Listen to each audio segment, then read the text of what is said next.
Саламатсыңарбы балдар?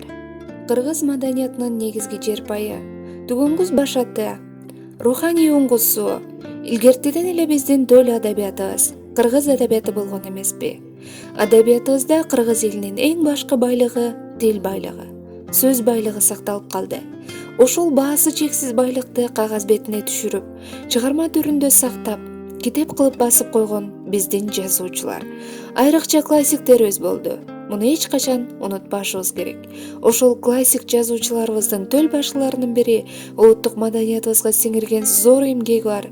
Ошону менен бирге башкалардан кескин айырмаланган тагдыры, эң бир кызыктуу чыгармачылык дүйнөсү бар.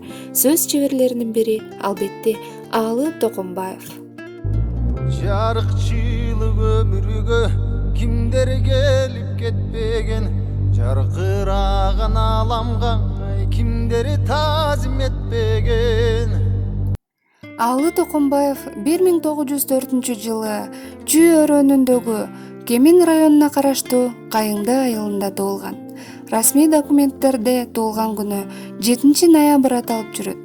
Чынында, жазуучу өз эскерүүлөрүндө жаңы совет доорунун башталышын билдирген бул Октябрь революциясынын күнүн өзүнүн жаңы жашоосунун башталыш белгиси катары туулган күн деп белгилеп алган. Аалынын энеси уул бала сөзмөр, элдик оозеки чыгармаларды, уламыш жумуктурду, кошо кармандарды өтө жакшы айта билген аял болгон. Аалынын адабиятка болгон шыгы дал ошол энесинин айтып берген түркүн жомок ырларынын таасири менен калыптанган. 1916-жылы өркүндө Аалы да үй бүлөсү менен Кытай жерине качып барган. Ал жактагы азган тозгон элдин көбү ачкачылыктан, жайылып кеткен келте оорусунан кырылып калганда, Аалы Токомбаевдин да 5 бир тууганы каза болгон. Жыл айланып Аалы эл менен кошо өз жерине кайра кайтат. Жолдо келе жатып Кочкордо атасы Токомбайдан, көп узабай энеси уул баладан ажырайт. Тоголок жетим калган болочок жазуучу көрүнгөндүн эшигин кагып, кайыр сурап күн көрөт.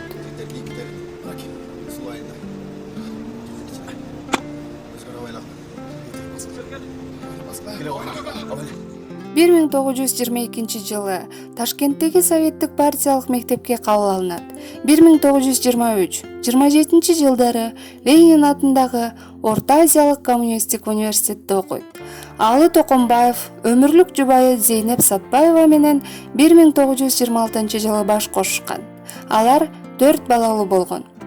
Кыргызстандын басмасынын тарыхындагы алгачкы Эркин Тоо гезитинин 1924-жылы 7 ноябрда чыккан 1-санында акын Аалы Токомбаевдин Октябрдын келген кези деген ыры басылып чыгат.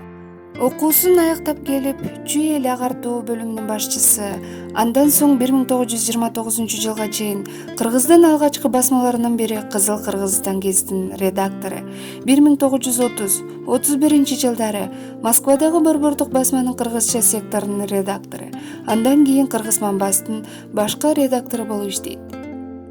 1934-1949 жылдары Кыргызстан жазуучулар союзунун башкармалыгына төрагалык кылып, бир эле мезгилде Советтик Кыргызстан журналынын башкы редактору болгон.